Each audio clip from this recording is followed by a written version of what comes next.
Profesor, në çfarë bote jemi duke jetuar? Në një më të sigurt që ka qenë dje, apo jemi në një botë që është ende me brisht dhe ka humbur atë busullën e orientimit duke krijuar dilema për të nesërmen?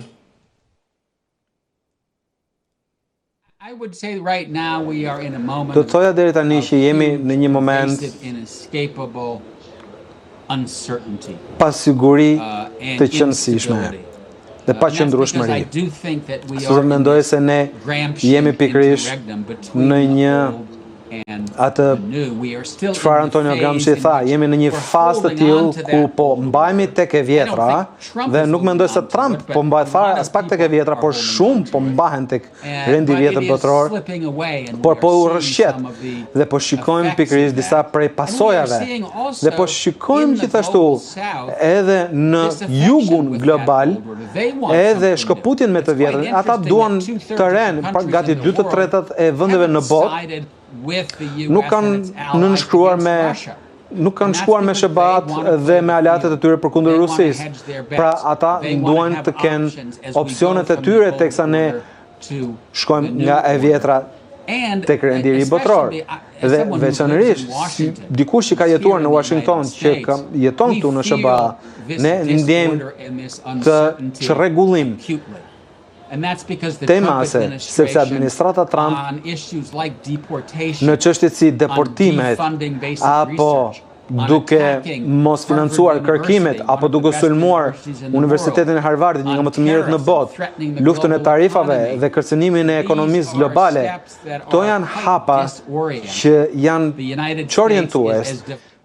Profesor, si e shihni të ardhmen bazuar nga eksperienca juaj e gjatë në diplomaci dhe në atë çfarë keni parë, çfarë keni thënë dhe çfarë keni mbajtur sekret, pa thënë nga gjithë eksperienca juaj?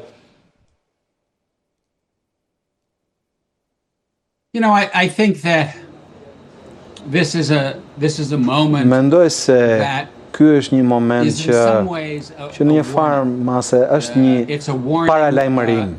Një paralajmërim që bota është ndarë dhe që fuqitë më dha geopolitike janë kthyer. Është një paralajmërim që demokracia liberale është më e dobët se sa ç'mendonim që ishte. Nuk pres që të jetoj në një moment në Shtetet Bashkuara ku unë nuk jam i sigurt që demokracia liberale do të mbjetoj. Pra, tani kemi një administratë që po teston limitet e autoritetit presidencial, që është duke u përballur me qindra e qindra aktakuza për thyerje të ligjit. Pra, ky është një lloj periudhe ku pasiguria dhe çorientimi janë të tilla sa nuk e kam përjetuar më parë.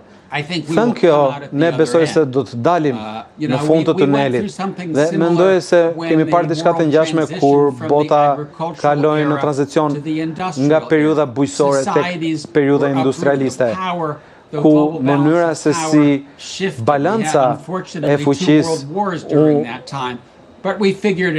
ndrua.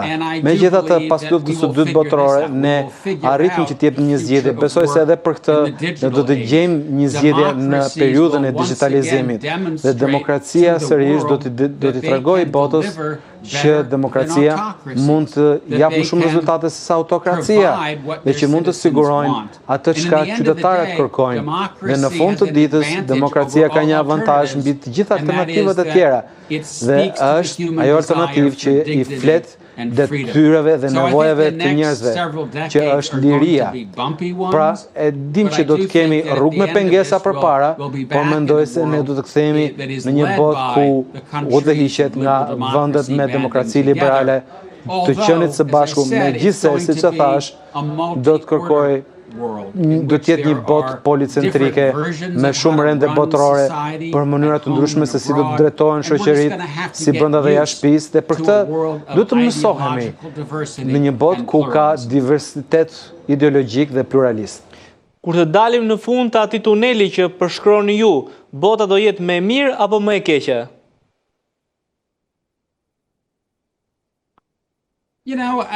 Better. do t'jetë më e mirë. Dhe e thënë thjesht sepse nëse kthehesh disa qindra vite më përpara kur u themeluan SBA-t, që nga 1776 revolucioni francez më pas e gjithë historia është mbushur pikërisht me kërkesa për më shumë drejtësi dhe prosperitet. Dhe kjo filloi më pas disa vite filloi që të përkulej disi, bota u bë më autokratike dhe më pa demokratike, por mendoj se ky është thjesht vetëm një pushim i historisë. Dhe në fund të ditës, njerëzit më mirë do vendosin që të jetojnë më mirë në shoqëri demokratike se sa autokratike, por çelësia është që demokracitë kanë nevojë që të punojnë. Demokracitë duhet të japin të mirat për të gjithë shoqëritë e tyre dhe duhet të fitojnë besimin e këtyre qytetarëve duke treguar që mund të përmirësojnë jetesën, duke ofruar mundësi ekonomike, duke arsimuar qytetarët dhe duke dhënë shërbim shëndetësor.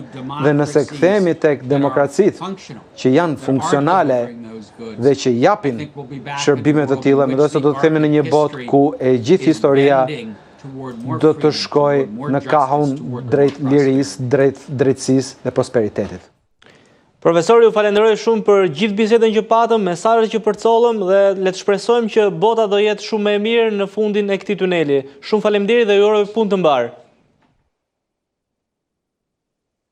My pleasure to be with you. Thank you. Kënaqësia ime që të isha me ju. Faleminderit shumë.